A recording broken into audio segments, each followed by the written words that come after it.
right, there are a number of new developments in the Gilgo Beach murders investigation and reports that the primary suspect, Rex Heuermann, is going to be returning to court to be indicted on a new murder charge this week. Specific details of the charge have not yet been released, but the announcement comes after a search of his home that we know about and a wooded area on Long Island last month.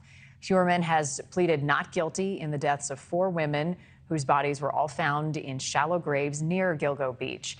He has been held without bail since his initial arrest in July 2023 for 3 of those murders. Here to talk more about the case and these new developments, joining me now, John Ray. He's an attorney for the families of Jessica Taylor and Shannon Gilbert. Mr. Ray, thank you for being here. I think for our audience catching up on this case, he's charged with 4 murders. We may see another charge. Tell me about Jessica and Shannon's cases, the circumstances around their deaths and your connection to their families right now. Yes, we're expecting that the indictment will be dealing with the death of Jessica, not of Shannon. Okay. It's also possible it could be dealing with other victims as well, but the district attorney is tight-lipped about that right now. So as to the families, the Jessica Taylor family, I represented them for months. It's a broken family. It's a sad situation because of what happened to her.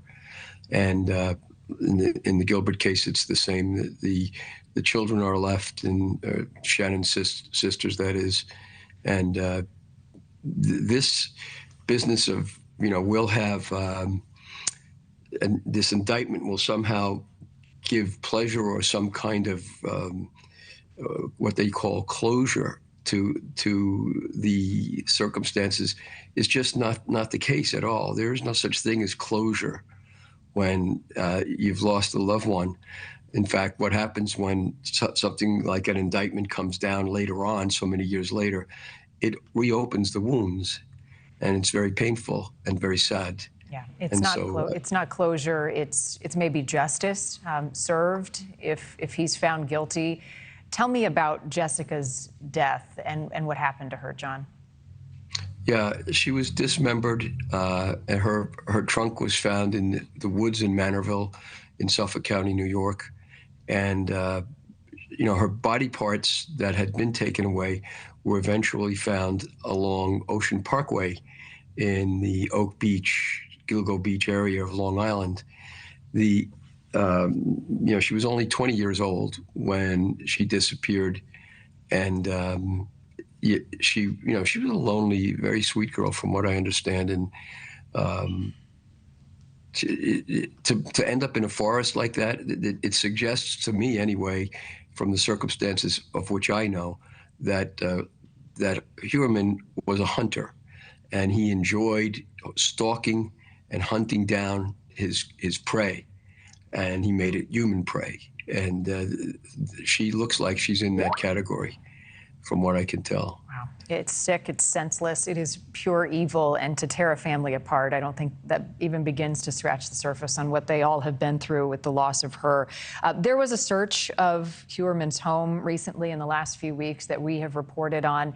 Do you know any more details about what they were looking for and what investigators were able to recover to get us to this point of a possible new indictment? What we do know, we'll hear on Thursday for sure, but what we do know is that there were cadaver dogs present at the house, and that would mean that they were looking for human flesh or the remains of human flesh. And likewise, there were 2 medical examiners, one from Suffolk County, one from Nassau County, who were there.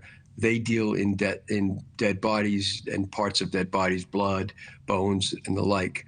So that's what the police had to have been looking for. Thank you for watching. Go to NewsNationNow.com to find NewsNation on your television provider. And don't forget to click the red subscribe button below to get more of NewsNation's fact-driven, unbiased coverage.